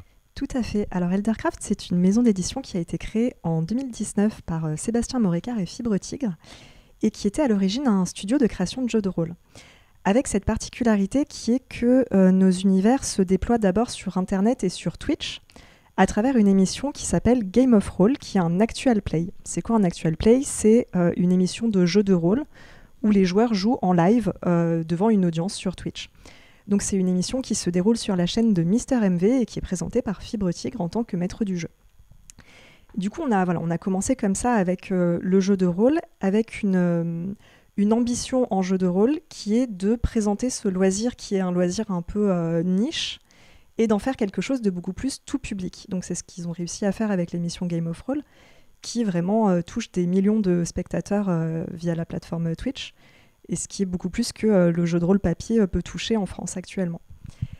Et du coup, à partir de cette communauté qu'on a réussi à construire, de cette passion également pour les mondes de l'imaginaire et du savoir-faire éditorial qu'on avait, on a décidé de développer une collection de littérature de l'imaginaire qui est la raison de notre présence du coup aujourd'hui. Et dans cette collection de littérature de l'imaginaire, on retrouve une ligne éditoriale qui va s'inspirer de ce qu'on fait en jeu de rôle, puisque notre ambition, c'est de la même façon qu'on veut faire du jeu de rôle tout public qui s'adresse à un public plus large que d'habitude. En littérature, c'est la même chose. On veut faire de la littérature de l'imaginaire qui est fermement ancrée dans le genre de l'imaginaire, mais qui va toucher un public plus large que le public habituel de genre fantasy ou SF. Voilà. Ça se retrouve notamment dans la fabrication. Vous avez d'une part les jaquettes et d'autre part les couvertures, notamment, qui sont complémentaires. Alors, je ne sais pas si vous l'avez à l'écran ou si je peux le montrer peut-être physiquement. Vous pouvez si vous le souhaitez. Je vais vous le montrer. Alors effectivement, on attache beaucoup d'importance à la fabrication, on a beaucoup réfléchi à nos choix. Et donc du coup, on a opté pour une jaquette qui reprend l'univers visuel de l'ouvrage, qui représente vraiment ce que vous allez trouver dans le livre. Et sous la jaquette, vous avez une couverture qui, elle, reprend beaucoup plus les codes de la littérature classique. Et donc, vous avez un petit symbole qui reprend l'élément de l'ouvrage, mais après, une couverture blanche beaucoup plus sobre. Donc, c'est une manière d'élargir la cible, le public Tout potentiel. à fait. Et c'est une manière également de créer une identité de collection, en plus de l'identité de l'ouvrage, via la couverture sous la jaquette. D'accord. Alors, votre objectif aussi, c'est de publier peu, hein, c'est ce que vous me disiez en préparant cet échange. Tout à fait. On n'a pas d'objectif, je ne peux pas vous dire on va publier tant d'ouvrages par an parce qu'on n'a pas d'objectif fixé. On veut publier uniquement les ouvrages qui vont vraiment nous plaire, nous marquer et qui vont nous sembler indispensables dans notre ligne éditoriale. Très bien, on va peut-être pouvoir passer à la présentation de vos titres. Alors le premier, je crois que c'était justement celui-ci, donc Cendressant de DJ Moles, je ne sais pas si on prononce comme ça, et ça vient des États-Unis. Tout à fait, alors je ne l'ai pas précisé, mais on va effectivement éditer à la fois des auteurs français et des auteurs traduits de la littérature anglo-saxonne. En l'occurrence, nos 3 premiers titres seront des traductions, et donc Cendressant nous vient des États-Unis. C'est un roman de fantasy qui est très sombre et très puissant. Pour moi, le cœur du propos de ce roman, c'est qu'est-ce qui fait notre humanité et quelles sont les limites de l'être humain. Il faut vous imaginer un empire qui est en pleine transition, qui base son progrès technique et technologique sur des cendres alchimiques qu'ils obtiennent en brûlant des magiciens qui peuvent avoir tout âge. Ça peut être des enfants, des femmes, des hommes, voilà, ça peut être n'importe qui. Tous ceux qui sont pourvus de magie finissent au bûcher pour nourrir ce progrès d'un empire qui est en pleine expansion. Et comme le progrès est une drogue vraiment dure, ils ne veulent pas s'arrêter à juste les cendres de leurs magiciens. Il se trouve qu'ils ont pour voisins, au-delà de la mer, un peuple d'humanoïdes qui ne sont, semblerait-il, pas dotés de conscience, puisqu'ils ne parlent pas, et qu'ils se promènent entièrement nus. Et tous ces êtres-là sont dotés de magie, ce qui en fait une fourniture de premier choix pour les cendres alchimiques. Et donc cet empire et son église vont lancer des croisades sur le continent voisin pour aller exterminer la population voisine et essayer de ramener leurs cendres. Ça, c'est le contexte général. Maintenant, le roman se passe d'un point de vue beaucoup plus humain, puisqu'on suit Lochlead, qui est un sergent, dont la propre fille a été brûlée pour ses cendres quand elle était toute petite, et qui aujourd'hui va devoir repartir en croisade. Donc en termes de récit, on est dans un récit au rythme effréné. L'auteur est un auteur qui vient du thriller à la base, et ça se sent vraiment dans son écriture. Et en termes d'ambiance, on est plutôt dans un récit de guerre à la Il faut sauver le soldat Ryan ou Band of Brothers. Et on va suivre cette escouade donc menée par Lochlead, qui va être faite de membres divers et variés, tels qu'une jeune soldate un peu naïve et idéaliste qui va faire ses premières armes, un prêtre en proie au doute qui ne sait pas trop bien ce qu'il vient faire là et qui n'a pas du tout envie d'y être, une traqueuse, donc ces personnes qui sont chargées de chercher les gens doués de magie et de les brûler.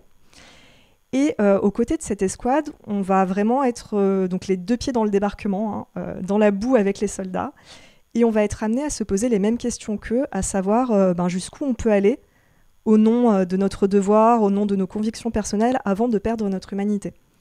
Donc pour moi, c'est vraiment un livre qui nous ramène aux racines de ce qui est censé être la littérature de l'imaginaire, à savoir utiliser l'ailleurs comme moyen de réfléchir sur nous-mêmes, sur notre propre humanité et notre propre société.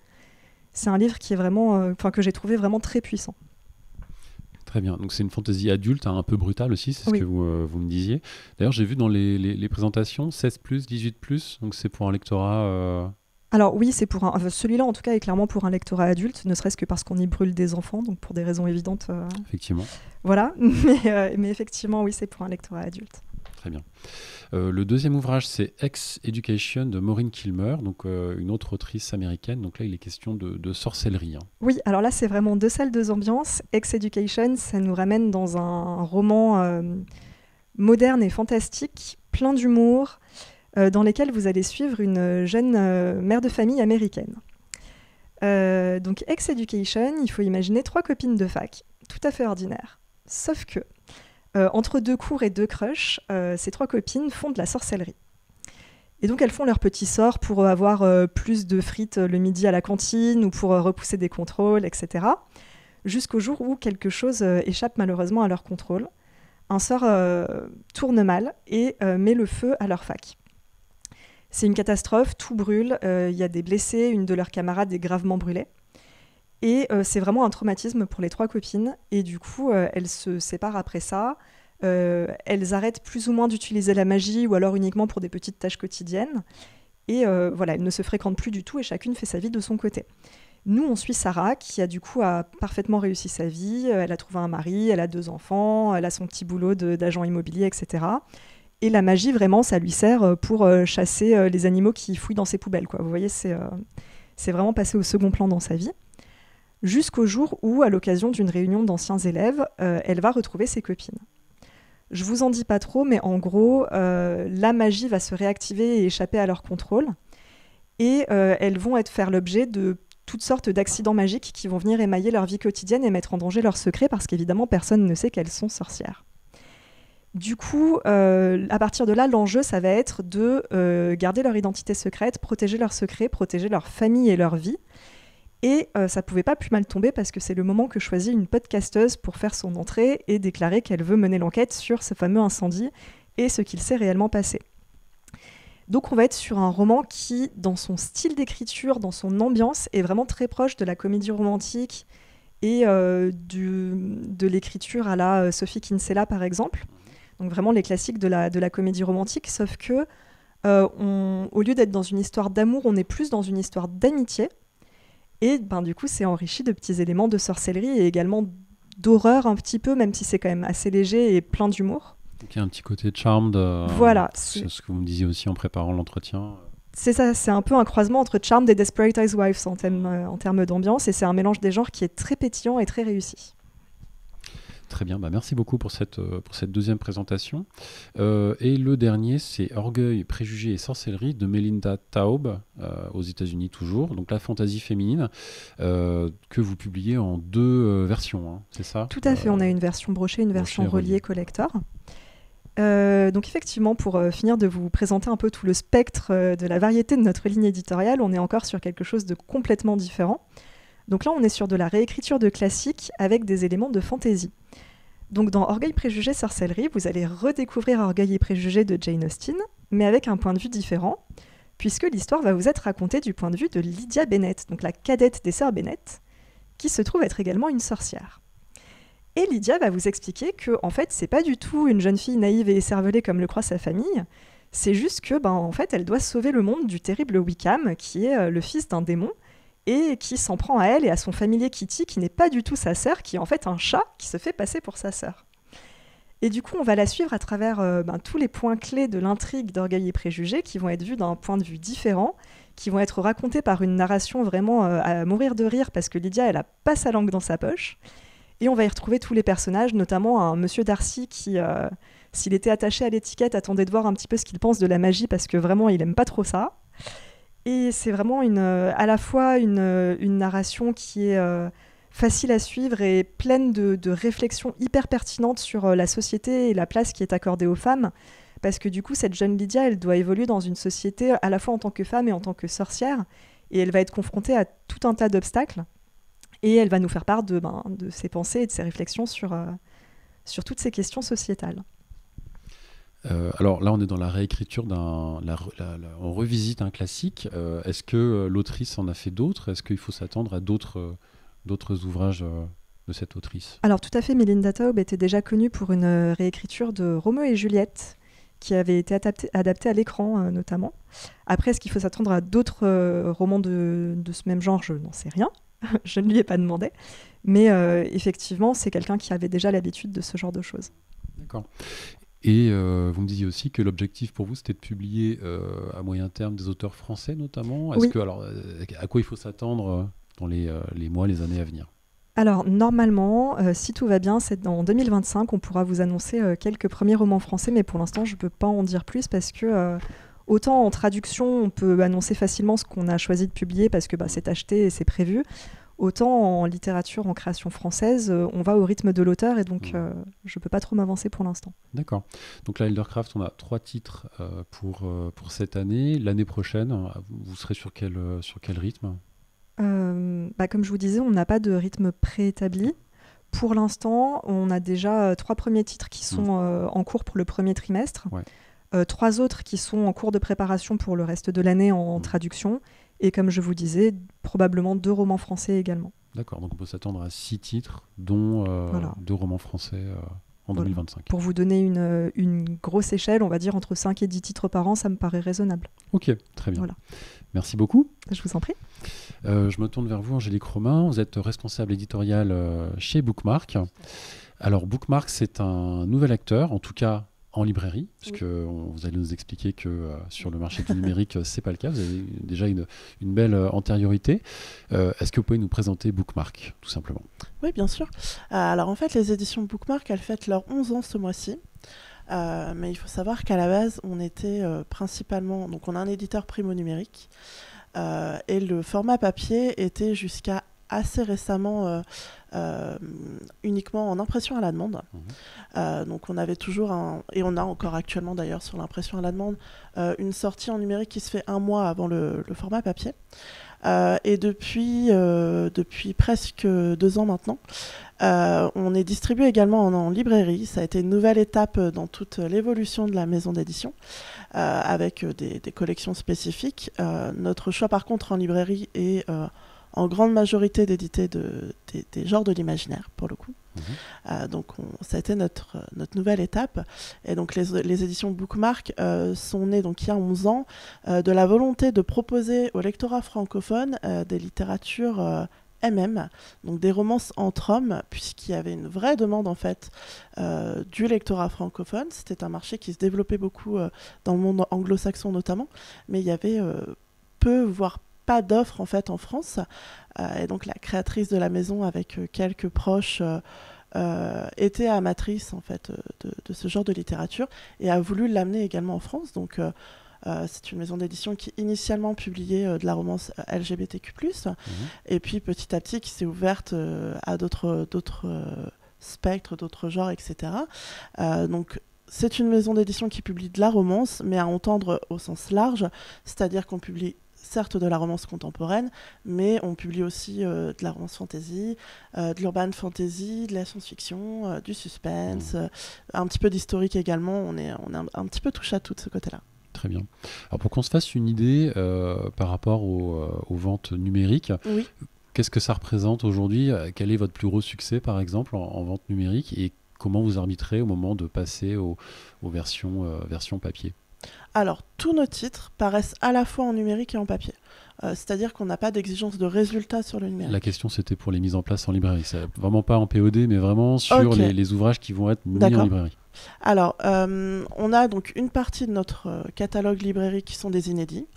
Donc souvent, c'est des titres comme certains que je vais pouvoir présenter qui étaient vraiment très demandés, où on sait qu'il y a un potentiel très grand. Et on a aussi fait le choix de ressortir certaines de nos séries qui appartenaient à notre catalogue numérique POD, de les ressortir en librairie. Par exemple, dans notre label de romance fantasy, on a republié la trilogie de Virginie Decamps, qui est une autrice francophone. Souvent, alors il y a plusieurs paramètres qui peuvent entrer en ligne de compte. Il y a évidemment des exigences de résultats. Donc, les séries qu'on va ressortir en librairie, c'est des séries qui ont déjà eu une belle vie au niveau du numérique et de la POD. Qu'est-ce que c'est une bonne vente en numérique? Alors, une bonne vente en numérique, alors ça va dépendre un petit peu des sous-genres. On va pas forcément avoir les mêmes exigences entre l'urban fantasy et la romance fantasy, par exemple. Mais il faut tabler quand même sur plusieurs milliers d'exemplaires au minimum. Et Virginia, en l'occurrence, elle avait aussi très bien vendu au niveau du papier, puisque nous, la POD, la règle générale, c'est que la POD reste une part assez minime du total des ventes sur une série, et elle vendait beaucoup en papier. On avait des très belles couvertures aussi qui ont beaucoup aidé, donc on savait qu'il y avait un potentiel de ce côté-là, et puis c'était aussi une volonté, en l'occurrence avec cette autrice, de pouvoir amener notre catalogue francophone aussi en librairie, puisque pour nous c'est important aussi de faire la part belle, même si on a une part importante de notre catalogue qui est le résultat de traduction. On a une volonté aussi vraiment de pouvoir mettre en avant nos auteurs francophones. Donc voilà, et puis on a aussi une exigence en termes de clichés, de tropes, etc., de ce qui est attendu par rapport au marché de la librairie. Donc c'est voilà, plein de petits paramètres comme ça qui vont entrer en ligne de compte et qui sont discutés avec notre diffuseur qui a toujours de bons conseils. Très bien. Combien avez-vous de titres au catalogue en numérique et combien en librairie sont mis en place aujourd'hui? Alors actuellement, on publie à peu près 25 titres par mois. Depuis quelques années, on est sur cette moyenne-là. Donc presque 300 titres sur l'année. Donc là, c'est en numérique. Ça, c'est en numérique. C'est vraiment le nombre de parutions totales. Sur ces titres, je pense qu'on peut tabler entre jusqu'à 5 sorties librairie par mois, selon les mois, c'est inégal. Et donc là, essentiellement de la romantaisie, c'est ça? Alors, romantaisie, on a une collection qui est tout ce qui est urban fantasy, romance paranormale. Et on a une part vraiment plus infime de tout ce qui est thriller, puisque ça, c'est aussi une petite nouveauté qu'on a dans notre catalogue qui n'a rien à voir avec le sujet du jour. Mais une partie de ce catalogue thriller arrive en librairie également. Très bien. Très bien. Alors le premier titre que vous voulez nous présenter, il s'agit du serpent, enfin Le Serpent et le Descendant de la Nuit de Carissa Broadbent, qui est sorti en librairie. En numérique c'était plus ancien, mais en librairie c'était décembre 2023. Exactement. Alors ce titre-là, il nous tenait énormément à cœur. Ça a été un coup de cœur pour une partie non négligeable de l'équipe. Et puis surtout, là, on savait qu'il y avait un potentiel énorme puisque c'est une autrice qui a bondi notamment sur les réseaux sociaux. Donc le choix de la librairie s'est fait vraiment tout de suite. Donc dans cette histoire, on suit une héroïne qui s'appelle Oraya. Au tout début du roman, elle a 4 ans et en fait on la découvre au milieu des ruines de sa maison sa famille et tout son village a subi une attaque de vampires et tout le monde est décédé sauf elle. Et elle va être recueillie et sauvée par Vincent qui est le roi des descendants de la nuit. Donc c'est une espèce de grand clan vampirique qui va la recueillir et qui va l'élever comme sa fille adoptive en fait. Sauf qu'Oraya, donc elle grandit dans un monde de vampires, mais en étant humaine. Donc autrement dit, elle grandit comme une proie au milieu de prédateurs qui n'ont qu'une idée en tête, c'est de lui trouer la peau. Et elle va décider de participer à un tournoi qui s'appelle le Kejari, qui est organisé par la déesse Nyaxia, qui est la mère en fait de tous les vampires de l'univers. Et Nyaxia, donc c'est un tournoi à mort, hein. Il y a vraiment qu'un vainqueur ou une vainqueur à la fin du tournoi. Et à la fin de ce tournoi, Nyaxia accorde une faveur au gagnant ou à la gagnante. Donc en fait, Oraya est juste lassée de vivre dans un monde où elle doit en permanence faire attention à sa propre vie. Et elle va participer à ce tournoi pour évidemment le remporter et demander à Nyaxia de la rendre suffisamment puissante pour pouvoir vivre de manière plus libre et plus sereine. Donc elle participe à ce tournoi qui est évidemment assez sanglant. Et elle va notamment faire la rencontre d'un héros qui laisse rarement indifférent, qui s'appelle Rain, et qui va vouloir en faire une alliée, parce qu'il y a une des épreuves du tournoi qui se passe en équipe, en fait. Il faut être plusieurs, et il va la vouloir à ses côtés. Elle, évidemment, elle se méfie, parce que Rain, évidemment, fait partie du clan ennemi du sien. Donc il y a une petite, de base, une petite rivalité comme ça entre sa famille et celle de Rain. Et je vous laisserai découvrir la nature des épreuves par la suite, mais c'est assez riche. Très bien. Le deuxième, c'est un roman de Dana Blue intitulé Capturé par le roi des fées, et là qui vient de paraître, c'était le 21 août. Oui, tout à fait, qui est une sortie très récente. Alors sur la librairie, de toute façon, la parution numérique et papier se fait en même temps. Donc Dana Blue, c'est une autrice francophone, québécoise pour être exact. Elle fait déjà partie de la famille Bookmark depuis un moment. Et on était très contents de pouvoir l'accompagner sur ce titre parce qu'on l'a trouvé tout de suite assez original. On suit un jeune homme qui s'appelle Ilyes qui arrive en fait chez ses grands-parents qui vont s'absenter pour une longue période. Et Ilyes doit garder en fait leur maison de campagne qui est vraiment dans un coin très reculé. Donc il arrive, il s'installe, etc. Et puis un soir, il voit dans le jardin des choses un petit peu surprenantes. Il faut savoir que sa grand-mère a une collection de nains de jardin qui la rend fameuse dans tout le secteur. Et puis alors les nains ne sont plus à l'endroit où ils sont censés être. Il voit des lucioles qui ont un petit balai un petit peu étrange, etc. Et donc il va voir ce qui se passe. Et il fait l'erreur de mettre le pied au milieu d'un cercle de champignons. Sauf qu'il aurait peut-être dû se rappeler un petit peu plus précisément toutes les histoires que sa grand-mère lui racontait petit, sur toutes les créatures qui peuvent exister, puisqu'en fait, quand il va rentrer dans ce cercle de champignons, Ilyes va traverser le voile entre notre monde et le Cid. Donc il va être projeté comme ça dans le monde magique du Cid, encerclé par des fées. Il va être capturé tout de suite et emmené dans le royaume de Phalias. En fait, il y a 4 royaumes dans le monde des fées. Et en fait, le problème, c'est que chacun de ces 4 royaumes a un artefact qui lui permet de vivre. Celui de Phalias a été dérobé par un autre royaume ennemi. Et Ilyes va se retrouver au milieu d'histoires qui, d'après lui, ne le concernaient pas, mais en fait, peut-être un petit peu plus que ce qu'il pensait. Et il va être capturé justement par le roi de Phalias parce qu'il va servir de monnaie d'échange. Donc on est dans le début de l'histoire fait un peu penser à Arthur et les Minimoys, mais version adulte. Il va se retrouver au milieu de toute une machinerie, on va dire, entre les différents royaumes, des conflits qu'il dépasse un petit peu. Et il n'est pas au bout de ses peines. Très bien. Alors avant de passer au titre suivant, au niveau de des ouvrages papier, hein, quand vous allez en librairie, est-ce que vous faites des éditions collector reliées, brochées? Enfin, c'est aussi une autre particularité de votre offre? Oui, alors presque systématiquement, on a à la fois un format relié, un format broché, au moins pour les romances fantasy. Il y en a certains, donc, comme Capturé par le Roi des Fées, qui n'existent qu'en broché, mais dans tous les cas, même quand il y a les deux formats, nous on a vraiment une volonté d'enrichissement en fait sur nos titres. Donc même dans les brochés, vous avez des illustrations qui sont réalisées spécialement. Capturé par le Roi des Fées, il existe qu'en broché, mais du coup vous avez un jaspage quand même dessus. On essaye de proposer vraiment du contenu en plus que seulement le roman. Et est-ce que les collectors partent plus vite que les brochés? Il y a un effet oui. assez fort. Sur Carissa Broadbent, par exemple, que j'ai présenté juste avant, notre tirage initial a été sold out en 2 semaines. Il est vraiment parti tout de suite. Et donc là, c'est un collector, il n'y a pas de réédition, c'est-à-dire Alors, il y a une réédition qui même. est en cours. D'accord. En fait, le tome 2 sort mercredi. Donc, on a profité de l'impression du tome 2 pour réimprimer du tome 1. Donc, ça arrive. Mais ouais, il y a un gros potentiel sur les collectors. Ok. Le titre suivant, La sorcière sans ombre, de Genoveva Dimova. Oui. Alors qu'on prononce Genoveva, j'ai appris ça récemment. Donc là, on est sur une duologie. C'est la première fois que l'autrice est publiée en France. Ça a été un énorme coup de cœur pour l'équipe. Moi, la première, d'ailleurs, je l'avoue. On suit donc Kosara, qui est une sorcière. Elle vit dans un monde en fait qui est divisé notamment entre deux cités, Belograd et Tchernograd. Et en fait, donc, ce qu'il s'est passé, c'est que autour de ce monde, il y a beaucoup de monstres qui ne sont vraiment pas sympathiques.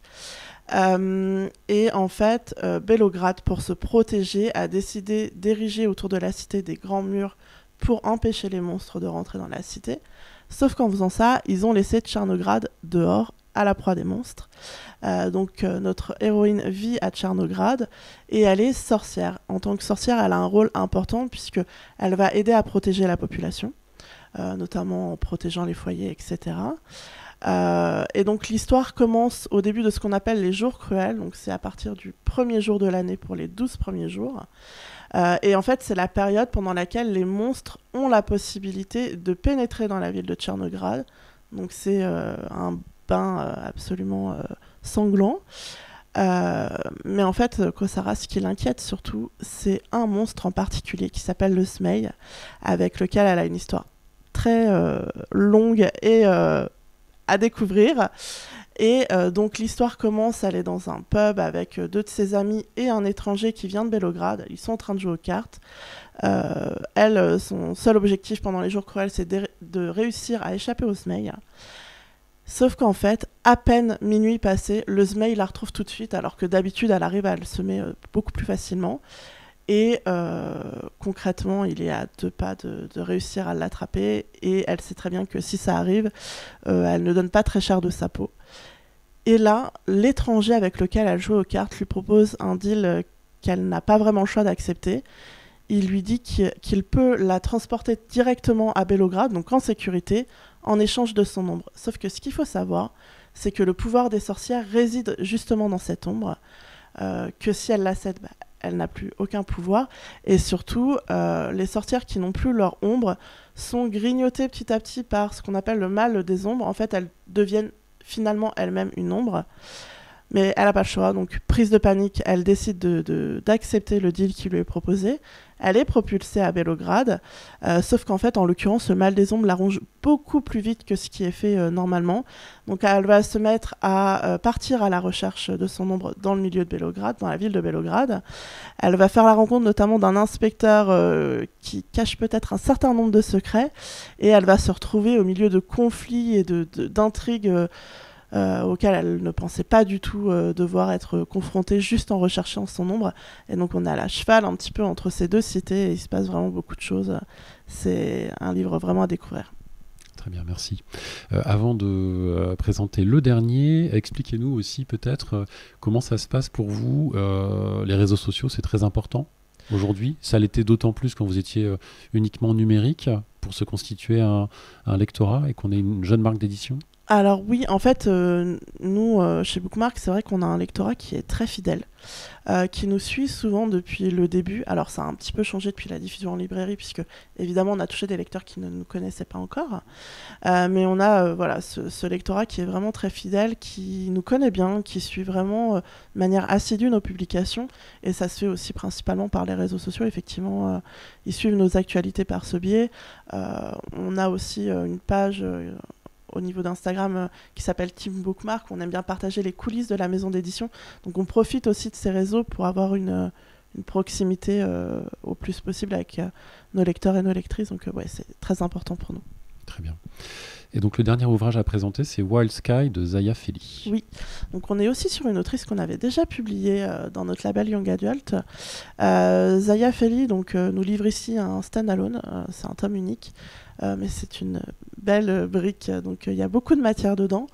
Donc on suit 2 personnages au début, des trajectoires un petit peu parallèles, et puis vont finir par se croiser. On a tout d'abord Toran, qui est un ancien chevaucheur, c'est-à-dire qu'il appartenait à la garde aérienne. Il était maître en fait d'un dragon, et il appartenait à l'armée. Sauf que 4 ans plus tôt, il y a eu un drame atroce qui s'appelle la bataille des ailes brisées, pendant laquelle sa dragonne a été tuée et lui-même a été gravement blessé. Suite à cet épisode-là, il a quitté l'armée. Il vit de paris et de petits boulots et principalement de substances assez alcoolisées. Il souffre d'un stress post-traumatique très important, donc c'est vraiment un ancien soldat brisé au début de l'histoire. Et en parallèle, on suit le personnage de Kalai, qui lui vient d'une cité assez lointaine qui est connue pour abriter les temples des dragons sauvages et une colonie très importante de dragons sauvages. Sauf que lui, il aspire à autre chose, et donc il va rejoindre la cité de Valreus, où arrive également notre autre personnage.